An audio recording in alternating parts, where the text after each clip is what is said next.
ये वक्त सब बता देगा। आज बैठक है, अभी आदरणीय राहुल गांधी जी भी 9:30 बजे लैंड करेंगे। मैं भी जाऊंगा वहां, और सब लोग तो कल आ ही गए हैं। इसलिए आप ये निश्चिंत रहिए, वो भारतीय जनता पार्टी कौन दूल्हा बनेगा वो जनता तय करती है, कौन विधायक बनेगा, कौन सांसद बनेगा वो जनता तय करती है। जनता जब चुनाव हो जाएगा उसका तय करेगी, तो लोकतांत्रिक तरीके से प्रधानमंत्री का भी चुनाव होगा। आप इसके लिए निश्चिंत रहें, और आपके माध्यम से मैं पूरी देश की जनता को बताना चाहता हूं, और खासकर भारतीय जनता पार्टी को, उनको घबराहट क्यों है, कौन दूल्हा है। आपको याद होगा कि आदरणीय मनमोहन सिंह जी 2004 में प्रधानमंत्री बने थे, अटल बिहारी वाजपेयी हारे थे, उसमें वो प्रधानमंत्री के उम्मीदवार नहीं थे, लेकिन बनाए गए। 2009 में आदरणीय मनमोहन सिंह, सब लोगों ने आदरणीय राहुल गांधी जी को बोला था प्रधानमंत्री बनने, ये बोले नहीं आप अच्छा चला रहे हैं, देश का विकास हो रहा है, आप रहिए बने हुए। तो ये चिंता नहीं करनी है कि कौन दूल्हा है कौन क्या है, चिंता ये करनी है कि देश कैसे बचेगा, लोकतंत्र कैसे बचेगा, संविधान कैसे तोड़ने से बचाया जाएगा। हिंदू मुस्लिम सिख ईसाई एक रह के जो भारतवर्ष को आजाद कराने में अपनी कुर्बानियां दी है, वो एक रह के देश को आगे बढ़ाने का काम करेगा। यह भी देखना है कि आप जो PSUs जो बनाए गए थे पंडित जवाहरलाल नेहरू से लेके, वो आप भारतीय जनता पार्टी एक उद्योगपतियों को हाथ बेचने का काम कर रही है, उससे रोजगार नहीं मिल रहा युवकों को। ये सब बात है, निश्चिंत रहिए, भारतीय जनता पार्टी बौखलाहट में है।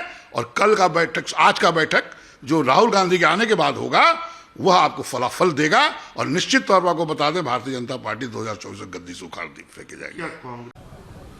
यह प्रजातांत्रिक व्यवस्था जो भारत की है उसका हिस्सा है। प्रतिपक्ष जब मजबूत होता है तो डेमोक्रेसी में भी मजबूती आती है। तो ऐसा प्रतीत होता है कि प्रतिपक्ष मजबूत हो रहा है, और मजबूती एकजुटता में शामिल है, इसलिए एकजुटता हो रही है। लेकिन भारतीय जनता पार्टी ये जानना चाहती है कि आप लोग का नेता कौन है इसका।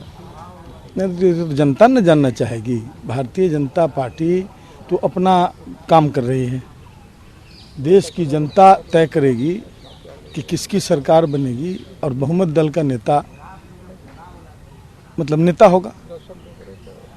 और प्रतिपक्ष जब भी लड़ा है एक सामूहिक नेतृत्व में लड़ा है।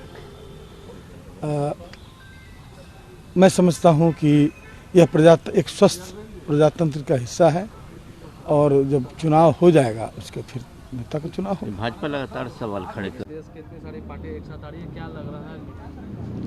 देखिए, एक बहुत सकारात्मक संदेश बिहार से जाएगा। पहले भी नीतीश कुमार जी ने बिहार के स्तर पर महागठबंधन का स्वरूप तैयार करके एक बड़ा पॉजिटिव मैसेज पूरे देश में दिया है। आने वाले समय में भी बदलाव की जो गाथा है वो बिहार से ही लिखी जाएगी। नीतीश कुमार जी इस प्रयास में लगे हुए थे, और उसका रंग आपको दिख रहा है। विपक्ष के सभी बड़े नेता पटना में आने वाले हैं। आगे की रणनीति रूपरेखा तैयार होगी, और ये सुनिश्चित किया जाएगा कि देश की सत्ता से भारतीय जनता पार्टी के लोग बेदखल हों। क्या ये विपक्षी एकजुटता है बीजेपी को रोक पाएगी? निश्चित रूप से जिस मुहिम में हर कोई लगा है, नीतीश कुमार जी जिसके द्योतक हैं, कहीं ना कहीं विभिन्न प्रदेशों में जब गठबंधन का एक मजबूत स्वरूप तैयार होगा और देश के स्तर पर एक विकल्प के रूप में विपक्ष के लोग उभरेंगे, तो भारतीय जनता पार्टी के लोग, उनके उम्मीदवार निश्चित रूप से हारेंगे। लेकिन बीजेपी तो पूछ रही है कि इनका प्रधानमंत्री का उम्मीदवार कौन? नहीं, भारतीय जनता पार्टी के पास मुद्दे ही क्या है। भारतीय जनता पार्टी इस बात को जानती है कि जिस चेहरे को आगे करके वो चुनाव लड़ते रहे और आगे बढ़ते रहे, अब जनता के मन में उस चेहरे को लेकर भारी आक्रोश है। इसलिए मुद्दा भटकाने के लिए करते हैं। आप चेहरा चेहरा करते रहिए, वो चेहरे के पीछे का चेहरा तुम्हें भी पता है, हमें भी पता है, और तेरी सियासत के जन्नत का असली नज़ारा तुम्हें भी पता है, हमें भी पता है। लेकिन बहुत सारे जो नेता हैं वो सब खुद से अपनी अपनी दावेदारी अपने अपने राज्यों में कर रहे हैं, लेकिन एकता जो है वो ऐसी कोई बात नहीं है। ये पहली बैठक होनी है, इस तरह से टेबल टॉक होना है। हर पार्टी की नेताओं कार्यकर्ताओं की इच्छा होती है कि उनके नेता सर्वोच्च पद तक जाएं, लेकिन ये जो महागठबंधन का स्वरूप तैयार होगा, विपक्ष का स्वरूप तैयार होगा, ये बड़े लक्ष्य की प्राप्ति के लिए, और इसके लिए हर किसी को सैक्रिफाइस देना होगा। ये बैठक अपने आप में महत्व रखता है। जिस बैठक में